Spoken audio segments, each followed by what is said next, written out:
Hey, paisans, the time has come. On the air since 2009, the independently produced, non-FCC compliant champ of video game talk podcasting. Here comes Tiger Claw Radio. Here's your host, Critical Failure. Yes, friends. Let's just let that play for a second. You're listening to Tiger Claw Radio. I'm your host, Critical Failure. Time for another week, boys and girls. Death Adder sent in.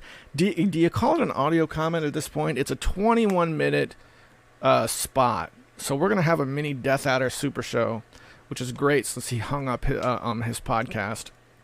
I got some van casting, which was a lot of fun to do, and we got some chip tunes. It's going to be a really great episode, probably the best one in several weeks. So let's kick things off by returning to the top 40, which we're in the final stretch of that bit. We're well into the last 10. So the next one is going to be the 9th track out of the top 40, and it's called Your Eyes. Now, contributing artist is We the Sick. You're listening to Tiger Claw Radio.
Very good feels from that track. Uncharacteristically soft compared to a lot of the other tracks on the list, but very, very good. All right, I've got a 4-minute Vancast bit that we're going to go through, and then after that we'll shift gears and see what's going on with Death Adder. We are Vancasting, boys and girls. My goodness, it's a hot one today. We are, it's 5:23 in the afternoon. I'm headed to pick up my boy. And the dashboard says it's 88 degrees outside. But my car has done that thing where, since I don't park in a garage, the sun hits the windshield, ultraviolet light floods the car, and it can't get out. And so the inside of the car becomes a sauna. And that's what I'm feeling right now. 88 degrees outside, but it's a lot hotter than that inside. So, video games. One game that I picked up during the Steam sale, which I'd kind of forgotten about, was the original Risk of Rain. A while back, Paul Messier got me a copy of Risk of Rain 2, and I would play it. It was me and Paul Messier and Alex Swingle, and the three of us would play it in a group for a very short period of time. And it was a good game, but I was not as good at it as the other guys were. So what happened was, we've got like a roguelike permadeath situation. And I would die, and I would just be stuck waiting for the rest of the group to, finish their run. And so I ended up putting the game aside for that reason. Because once we drifted away as a group, I just didn't play it. But I went back and got the first Risk of Rain, which, it's funny because you look at pictures of those two games and they look miles apart.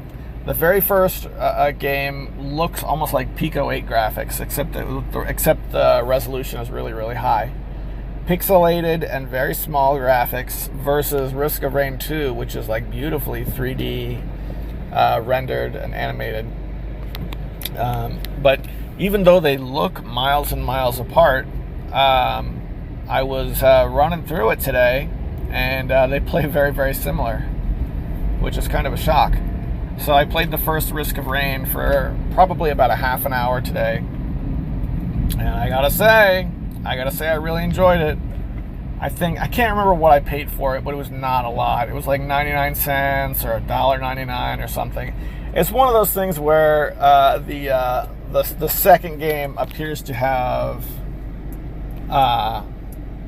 eclipsed the first game, so hence the very cheap price.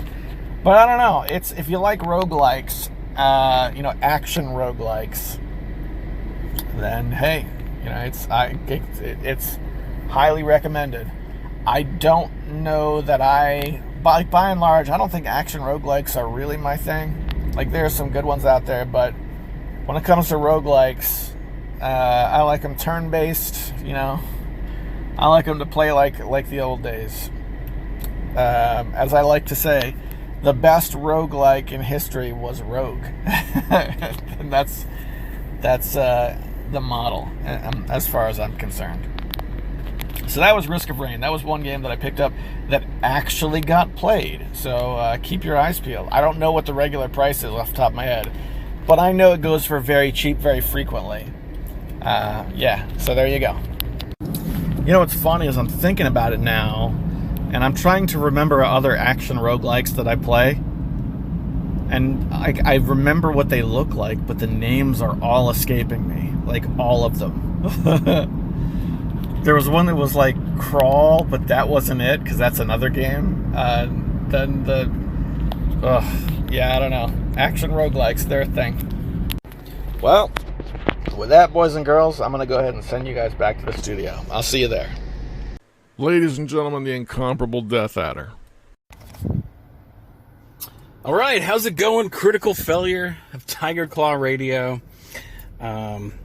It's Death Adder. I figured I've never written into the show audio format style, despite having listened for like 13 years and being a guest on one of the episodes. I think it was 300. So I thought I would just, send in an audio comment to spice things up. I'll try to do this in the format of a Death Adder Super Show segment, but using our dueling interest, so it's more comfortable. I'll try not to cuss too. That'll be difficult, but yes, the Death Adder Super Show I did finally wrap up earlier this year. Both Ballsack and my mother took the news pretty well, so it's not that big of a deal. Let me get my notes here. I have been doing YouTube. I started a new YouTube channel like last November, and I'm still working out the kinks in it of what I want it to be. Right now it's a lot of beer and cat videos. Like, I do beer reviews and show off my cats. Neither one of those are really a dueling interest of you and me. It's a single interest. But I've been doing that to, for my buffoonery on the internet.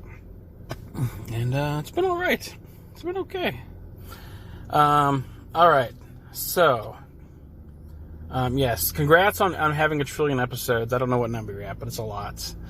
And let's see. I know you're a really big fan of Tomb Raider, the original 1996 game. I'm pretty sure it was 96. I've been playing that game for about a year. I started last summer. Made it about one-fourth or so of the way through the game, right? And think it's fantastic, but the controls are, it's like one of the first 3D games.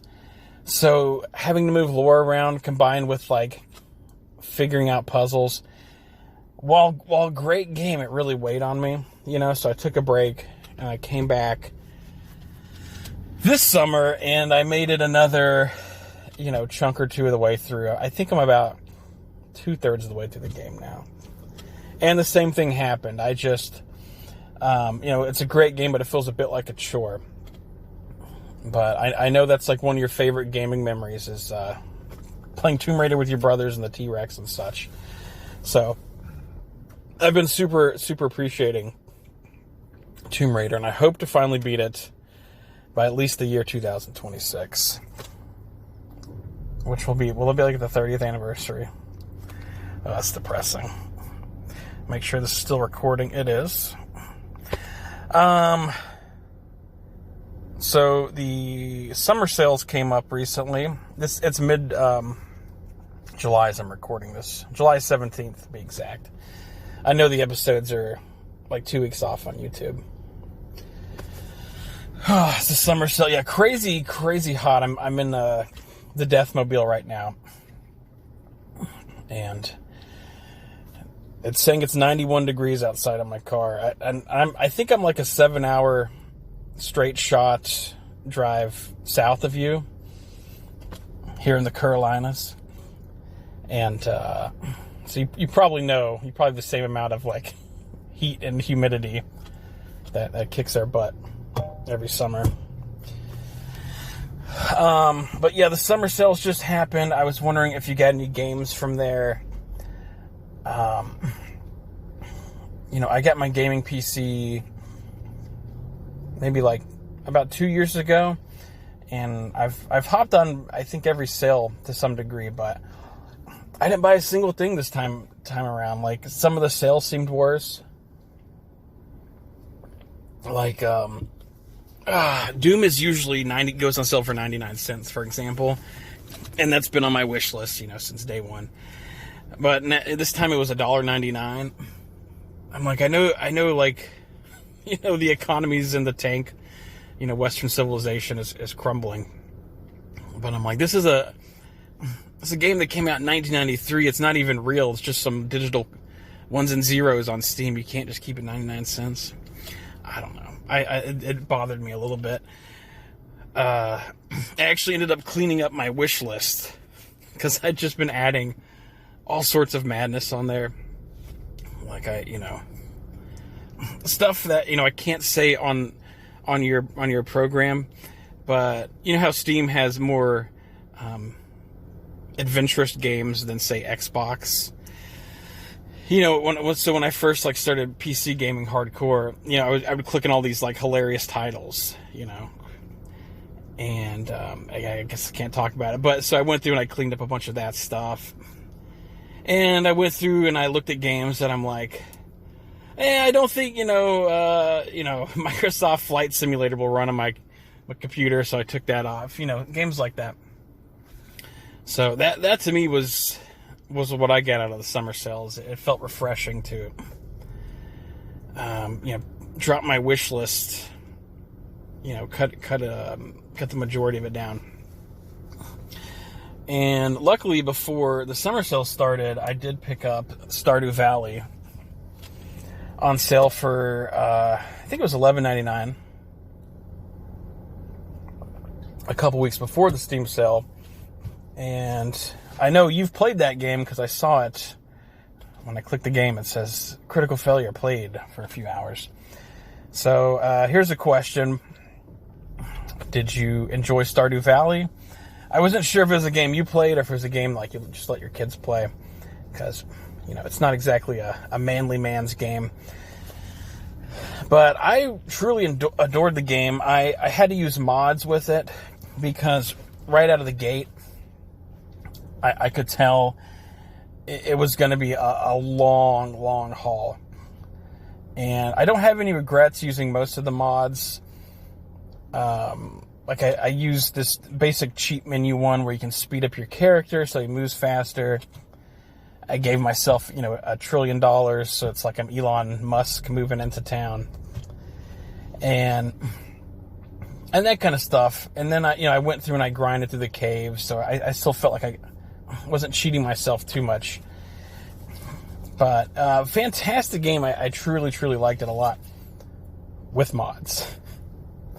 The only mod I would say I would tell people to avoid if they want to get a good gaming experience out of it is to avoid the item spawner one. Because if you get that one, it's tempting to just spawn whatever you want, and then there's no reason to do a little, quest. And I did use that like towards the very end of me playing. And there's mods. There's mods for anything you could dream of in that game. It's kind of crazy. Like there was this character in town named Robin, who was the carpenter that would sell you like furniture, and she would come to your farm and build you sheds and stuff like that. And I think because she was the most nice and helpful person in the game, I was like, oh, I want to make her my Stardew Valley waifu. However, you can't. She's married to some dude named like Darquevius in the game or something. And I'm like, what the heck? Darquevius, you're with my woman. So I ended up marrying this girl named Haley in the game. And then I later found out you could use a mod to marry this Robin girl, right? And I was like, well, darn, I already married this Haley girl, and I made all this effort in the game. I was like, oh, you can divorce characters in the game. That's cool. But I goofed and I had kids with her. But you can go to a witch doctor in the game, and it's kind of a clever way of getting rid of the kids you don't want. The witch doctor turns them into doves and they fly away. So, yeah, there's a lot of story there too. You can romance characters and turn your children into doves when you get tired of them. And then if you go to your ex-wife in the game and try to give her gifts later, she, or at least for this one character, had the most seething, bubbling, boiling, mad facial expression, which made me laugh. But Stardew Valley, I highly recommend it on sale if you don't mind putting a lot of time into a game, and that's as far as the relaxing element from it, I don't know if I get that out of it because there's so much work to do every day in the game. But it's a nice world to get lost in, right? Like a Fallout, essentially. When you play Fallout, you just get so like into the map, and you got all these quests going on, and you get lost in the game. It's sort of like that. Just not as dark and gritty. Dead by Daylight, a dueling interest of ours. Let's see. I fired up Dead by Daylight over the weekend. Probably only like the second time this year I've done it. I've really kind of written that game off. But, I don't know. I just, sometimes you have a couple beers and there's nothing else going on, and you fire up Dead by Daylight. The game itself is still, the meat and potatoes is still pretty much there. There is still fun to be had. But, of course, not as good as it was a bunch of years ago. And my question here is, have you found any good Dead by Daylight clones? And you can't say Friday the 13th. Because, because that game is, apparently unplayable on Steam now. I know there's a few out there, so let me know if you found any like that's worth the time to play. Pretty much every review I see for Dead by Daylight clone is, it says there's like no community, and then I did try one out that was fairly new, and it was really bad. I can't remember the name of it, but I don't know. There's like a werewolf in it or something. But a cool thing about Dead by Daylight is I did discover, and this was last year, probably around November, December, I discovered you can play older versions of Dead by Daylight. Yes, there's ways to do it. You have to, join like a Discord to like find people to play with, which is annoying, and obviously it's not as fun playing with just like a small group of people where you have to like all not hurt each other's fifis and such. But I ended up playing the original Dead by Daylight build, which I never played, which was pretty cool. Just seeing like how different the game is from like the first day one game, like how the characters run and all this. And then I played like I believe 1.9.3 version is the most popular to play. And you'll know this, that it was like right before Kate and the Clown showed up. So think of around when Kate and the Clown were in the game, it's right before that. It was those characters. And then version 2.3.3 was another good one. That has Kate and the Clown and the Spirit and Adam in the game. But I believe with that version, it was like there was something weird about saving the game, so it wasn't as popular to play.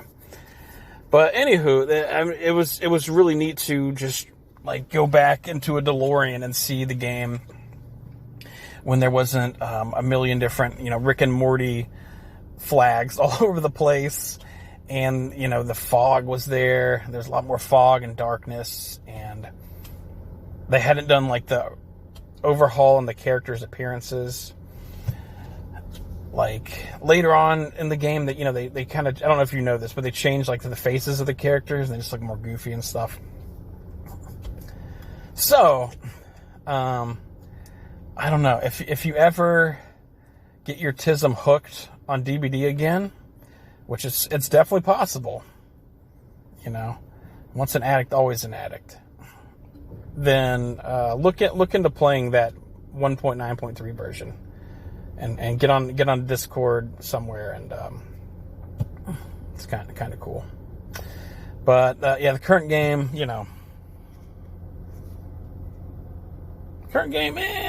not so good. Yeah. I hear Nicolas Cage is a survivor now. I didn't see him in the game, I don't think, when I played it, unless he's just like voice acting one of the new survivors. But yeah, Nicolas Cage is supposed to be in it. Back in our day, we had Bruce Campbell. Real man's man. Dueling Interest, again, Rasselmans. Another question, have you been watching any more Rasselman programming? I know there was a while where you're watching Impact Wrestling, which is cool. Like, I'm with you, man. WWE is terrible. AEW is really bad, too. I think you said it's like $1 a month to watch Impact on YouTube. That might be worth checking out, honestly. It used to be called, Total Nonstop Action, TNA. And that was really good. I watched a lot of that from, I think like 2004 through 2007. I watched quite a bit of TNA wrestling. And man, I would kill for some of that now. Let me tell you, man, it's just such a empty, dead product. If you have the Peacock network, which I think a lot of people do, which it's a pretty weak streaming app. They have The Office, which, greatest show of all time, and that's fantastic. But I'm like, I have all those on disc. What else is on here? And they only have like 15 other shows. Granted, the Columbo series is on there. Lieutenant Columbo. I don't know, that 70s show was good background fodder. But, the WWE Network moved over there. It's not too hidden on there. But I went to that, to Peacock, and what I've been doing for my Wrestlemans is I've been watching old WCW Nitros. Exclusively from the year 2000. I know you watched a little bit during the Attitude Era, but for me, I did watch both WWF and WCW. However, by mid '99 through the end of WCW, I was only used WCW for commercial breaks. So now I'm going full blown into 2000 WCW, which has Vince Russo booking, stuff I can't say on your program. Certain things on a pole matches, a lot of women wearing not too many articles of clothing, stuff like this. Judy Bagwell, Buff Bagwell's mother, becomes a champion at some point. David Arquette wins a world title. There's wrestling matches and barbecue sauce. It's insane, and but again, I'm so starved for entertainment in Wrestlemans that I've gone to the extreme of watching 2000 WCW, and I'm both proud and I don't know, proud and very disappointed in myself at the same time that I'm almost through the entire year of 2000. I didn't watch any Thunders. I didn't watch any pay-per-views. Just Nitros, and it's good stuff, man. It's quality, high quality trash. So if you want to watch some of that, one of the things or a couple of things that bum me out about that is obviously Vince Russo being on TV, because he's a goofball.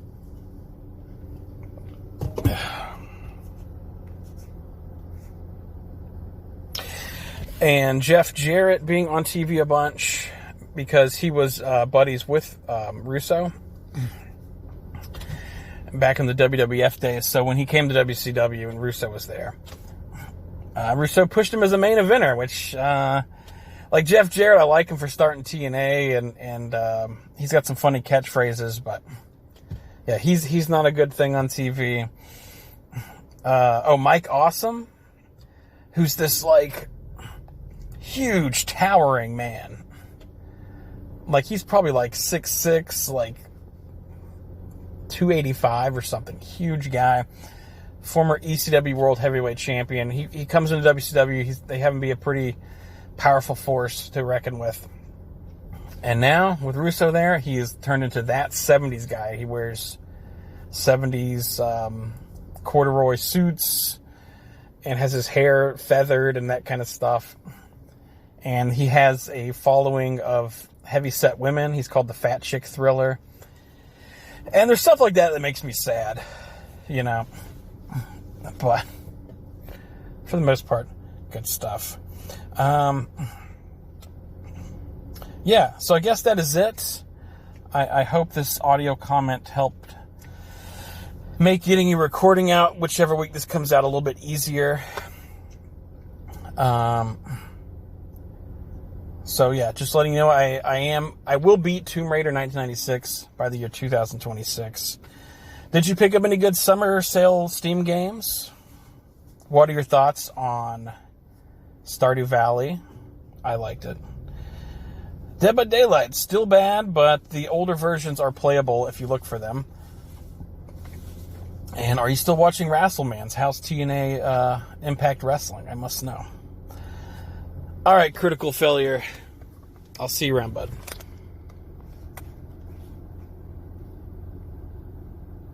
Death Adder, man. So good to hear from you. All right, so I just listened to that for the second time with a notepad open, and I took notes the whole way through. So first, real quick, we blasted past the 20-minute mark. I do want to thank the sponsors. It's a Patreon-sponsored program for individuals. They continue to support the show. EmeraldRangers.com. Check Emerald Rangers out. Hemrock, Darabka, and Tecmo Balls. Thank you guys so much. I hope you're enjoying the party. Okay, so here's what I got on my list for you, brother. First thing you talked about was... very first thing on my list, I'm going to be passing you in a couple of weeks. You live in the Carolinas. So I live in southern Maryland, just north of Washington, D.C., and I'm taking my family to Disney World in 2 weeks. We're going to Disney World, and we're driving the whole way. We never fly, and that is a long tradition with my family. It started because flying was too expensive, so my wife and I would drive, and I just love the drive. So now we probably could fly if we wanted to, but with all the kids, it's better to drive. So we're going to drive right through both of the Carolinas via 95 on the east sides of the states. So that's a thing. And the first bullet point on your list was Tomb Raider 1. So a couple things about Tomb Raider 1. Believe it or not, my dirty secret, as much as I love that game, and it's on one of my top favorites of all time, I've never beaten it either.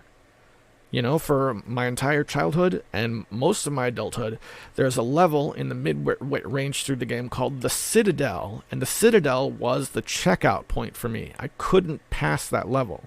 If you've never played it, it's one of these levels where there's water through the stage, like halfway through, and you raise and lower the water level using levers.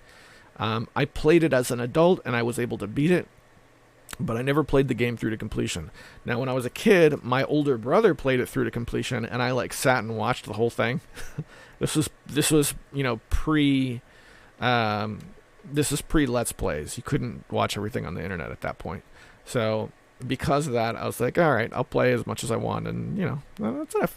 It's a good game. It's you talk about the controls, and a lot of people talk about the controls. Here's the thing about Tomb Raider, specifically the first group of games. Everything is grid-based, and once you understand the grid, it gets a lot easier. So what I usually tell people, make sure you do that tutorial with Laura's house, because specifically the arena where it shows the gym, and she's jumping from platform to platform, and they're numbered, that's where it does the best job explaining the grid. Hang on, let me see if I can cut back on this static a little bit.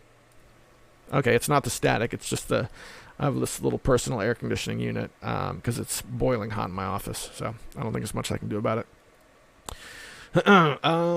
So that's the thing. I'm glad you're playing it. I think it still is a great game. What are you playing it on? Are you playing it on the old console versions? Are you doing the Steams? I have it on Steam, but whenever I play it on Steam, I have to map the controls to a controller and use the controller, because I could never get used to the PC controls. However, the PC version does not have any save points. You can save wherever you want, which is kind of nice. So there you go. That's the original Tomb Raider.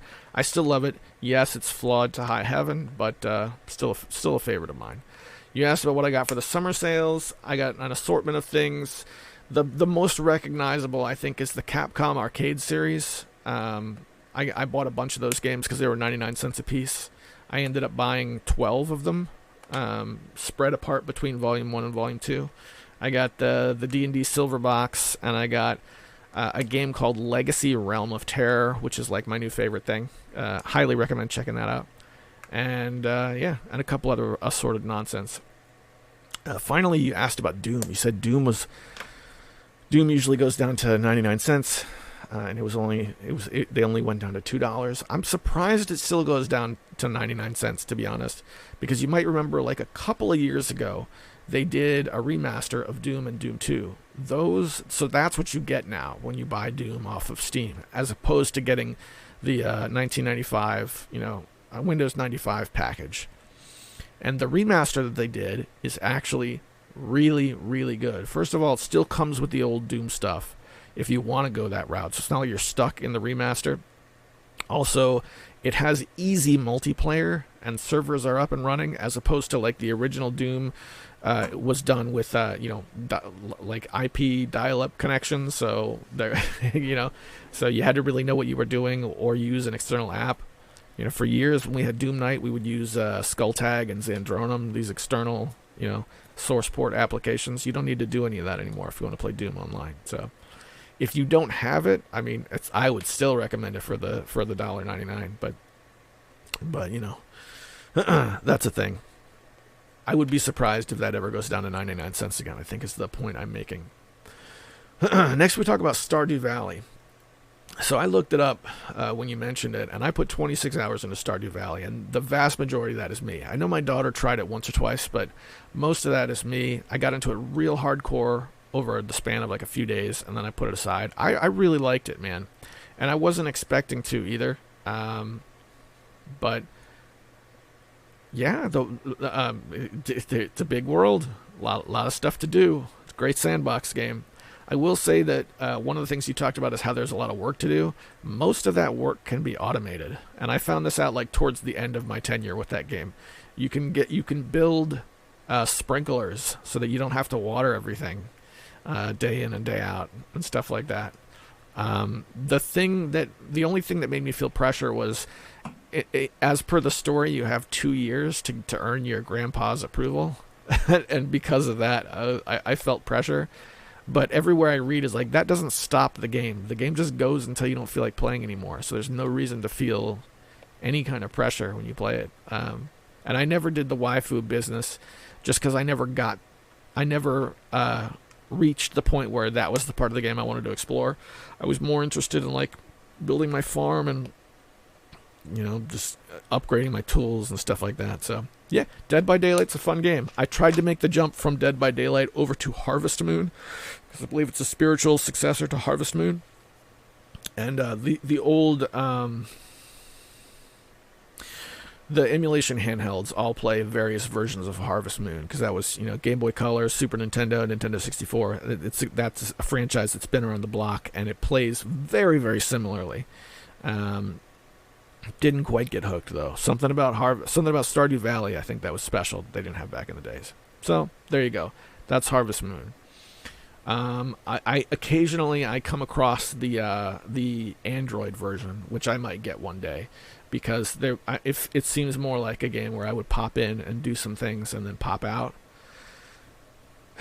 Whereas the Steam version, I don't know. I have to be at my machine to do it. So, I don't know, unless I get a Steam Deck or something, which isn't going to happen. That might be the end of me and Stardew Valley. As far as Dead by Daylight is concerned, I haven't touched it in forever. I think the last time I played Dead by Daylight was when you and I played it together. I looked at the store page during the sale. Hang on, let me see if I can cut back on the static. There we go. Yeah, I was definitely getting static there. I looked at the store page, and a lot of the DLC went down in price, during the sales, like considerably. But even that, I didn't bother picking up any, because I don't know. I think, like you, I think my time with Dead by Daylight has more or less come to a close. I get 176 hours I got out of that game. And at the time, when I was really playing it, there was another guy at work who used to play it a lot, and we would play it together. I don't know. I would try it again. I still, my big problem with Dead by Daylight is it's a very social game, It requires cooperation, but you can't talk. And I think that's like a fundamentally game-breaking issue with Dead by Daylight. So I only ever enjoyed it when I was playing with somebody I could talk to, which is why I liked it when I played with my friend. And I played on the Discord a little bit, which led to some fun times, but also some real weird times as well. So yeah, that's Dead by Daylight. I didn't really get anywhere to speak of in my search for a clone. I have a category in Steam called the Hide and Seek list, inspired by Dead by Daylight. That's on the list. And there's only 6 games on it. And they are Among Us, which actually they released a hide and seek mode, which is kind of like Dead by Daylight, I guess, but like a super accelerated version because you can play the entire game in just like a couple minutes. And that was like really, really fun for a while. That actually got me back into Among Us for a little bit. So Among Us, Dead by Daylight, Friday the 13th, which to your point is dead now, In Silence, which I played when I first got it, and I'm sure that game is dead. It's like Dead by Daylight, except you can actually use the microphone to talk to each other, but if you start talking in the microphone, then you light up and the killer can come find you and kill you. Midnight Ghost Hunt, which I have not tried, and Prop Night, which I tried once, and it was the worst. 0 out of 10. Do not recommend Prop Night. So that's my my Dead by Daylight clone sum up. And then you asked about Wrestlemans. So, wrestling. So I actually opened another channel for wrestling, and I know you are the only person, I think, who's left comments on there. I still never miss an episode of Impact Wrestling. I don't know what it is about Impact. I think it's just because Impact Wrestling is actually wrestling, whereas WWE is whatever WWE is now. Their recent pay-per-view Slammiversary was really, really good. Impact Wrestling is the only major company that still does hardcore matches. They call them the Monsters Ball now. They have like barbed wire and stuff like that. Some of that stuff is crazy. And I don't know. They do a really good job. Last week, I watched NXT for the first time in a while. Now, NXT was my favorite wrestling show back in 2021. It was the worst. It was terrible. Everything I liked about that show is gone. WWE is a toilet. I can't do it anymore. But what I did enjoy was old WCW on Peacock. Yes, I didn't watch anything from the 2000s era, but you mentioned this. I watched a bunch from the 90s when WWE and Peacock first merged, or at least when they first started putting WCW on there. They didn't put it all on at once. So I went back to the 90s, like 91, 92, and I was watching everything they had there. It was like my crash course in wrestling from that era, because I didn't watch wrestling at all until SmackDown came out, which was like in 99, 2000, something like that, or maybe earlier, I don't know. But like that whole era of wrestling had come and gone, So that was the first time I got to watch. What's Goldust's name? The guy who plays Goldust, Dustin Rhodes. It was the first time I got to watch Dustin Rhodes, like in his prime, doing his thing. And Ricky Steamboat. I didn't know who Ricky Steamboat was. A lot of that stuff was. Tony Schiavone was calling it with what's the guy's name who was in The Predator? Oh man, what's his name? Jesse Ventura. Tony Schiavone and Jesse Ventura calling matches with Ricky Steamboat and Dustin Rhodes and Steve Austin when he had hair. So that went up to I was watching every episode I could until 1993 Halloween Havoc, because you know how like they're always talking up the next pay-per-view, and the next pay-per-view wasn't on there yet, and I really wanted to watch 1993 Halloween Havoc. I read everything about it, and I was like, I gotta watch this, and I read some really crazy stuff. Mick Foley, and I know I talked about this in the air, but it's like my favorite wrestling story. Mick Foley, who was still doing Cactus Jack at the time, he was planning an insurance scam at that pay-per-view. It was, the main event was him and Van Vader, the big man Vader. And they did the spin the wheel and make the deal, whatever. I can't even remember what kind of match it was, but it's the weird WCW gimmick. And the idea was he was going to jump on Vader's back, and Vader was going to fall backwards. And the idea was he wanted to be crippled on purpose so that he could exit professional wrestling and collect an insurance check. And he actually went through with the bump that was supposed to cripple him, and it just didn't. And they just kept doing the match, which is beyond bananas to me. I read that, and then I finally did get to watch that match, and knowing that, it was incredible. Even if you don't watch WCW from that era, I would encourage you to watch the main event from Halloween Havoc 1993. As far as 2000s, 2000 WCW goes. I've never watched any of that stuff, but I've heard it talked about, and I watched a highlight reel of like botches from that era. Apparently it was like really, really botch heavy. Particularly there was one match with Bam Bam Bigelow where it's just like he was just like walking around like he didn't want to be there. Just, I don't know, it was really weird. And then David Arquette, I know, won the World Championship, which is really weird. But then I heard years later David Arquette was actually super into pro wrestling, and he actually trained for it and was doing a lot of stuff on the indies. I had no idea. I knew he had that title because he did that terrible movie, but apparently he was as legit as it could be. So that's another weird thing. And at one point I watched some old episodes of ECW on Peacock, and I didn't like it. I don't recommend doing that because that's whatever ECW was, they had to shave it down really hard in order for it to fit on Peacock. And what's there that's watchable now is not worth watching, in my opinion. So I think the only way to watch ECW is to find old VHS tapes or find rips of them, because I couldn't get down with what was there, which sucks because one of the things I like about Impact is they talk a lot about the old ECW days. Tommy Dreamer is on there, and Tommy Dreamer and Bubba Ray Dudley, who's now going by Bully Ray, often talk about their days in ECW. And whenever they do a hardcore match, the crowd starts chanting ECW, and they don't like censor it or anything, which is great. But I don't know. I still like wrestling. All wrestling outside of WWE, I think is worth watching for some reason. You mentioned AEW is garbage. I actually really like AEW.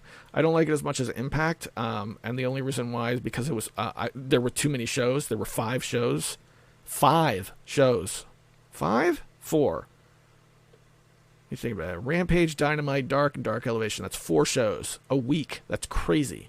They canceled Dark and Dark Elevation, and then they made Collision. So now it's down to 3 shows. That's still a ton. AEW does a ton of work. It's just too much for me to catch up. And there's things I like about AEW, for sure. Much like Impact, it's wrestling. It's very close to how wrestling was, 25 years ago. So I'm surprised you didn't take to AEW at all.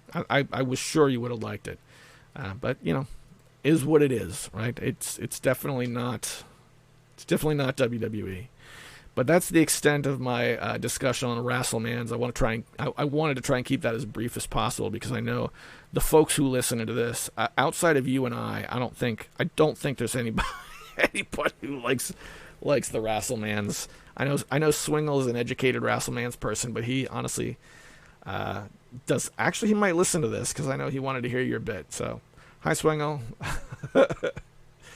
Let's see. And that was it. That's the extent of my comments. My return fire. Thanks so much for making that, man. It's really awesome to have you on the show, even if it's by proxy. We're 48 minutes in, so here's what I'm going to do. I have another Vancast that I'm going to roll, and then we're going to call it a show. I know we've got stuff on the fail bag. I'm going to read them next week, okay? So for now, let's shift gears, head over to the van. All right, boys and girls, we are Vancasting. Here we go. What a day it's been. Feeling good today. This is 4:04 in the afternoon. We got 88 degrees. I'm headed out to pick up my boy. Very similar to the last time. Okay, so here's what's happened since the last time I did this. All right, I was talking to everybody's favorite, Alex Swingle. He's got a better video card that he's going to throw my way. He made the upgrade a while back, and he has this video card that's just sitting around. And he's like, hey, okay. So he's going to throw it my way. It's pretty great. We looked at we looked at power consumption. We looked at, frame rates, performance. I can't remember what the number is off the top of my head, but I'm running a 750 Ti, and I think it's like a 1560 or something like that. Modest card by today's standards, but like a massive jump up for me. And I am thrilled. So, we were like, hey man, if Swingle's giving me this card, then let's make an effort for Swingle and I to play games again. We used to play games quite a lot. For Swingle and I, there's not, like, we like very different types of video games. So there's a few places where there's overlap, but not a ton. So I thought, since he's giving me the card, let's try his wheelhouse a little bit. He likes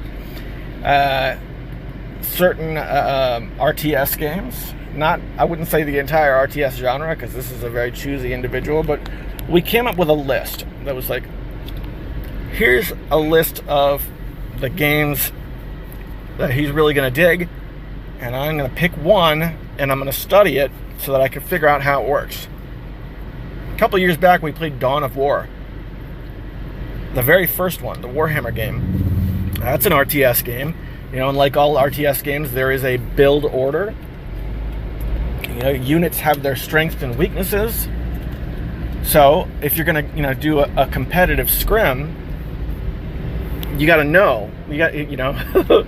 And I had played the single-player campaign for a couple of hours, and so I thought that was enough.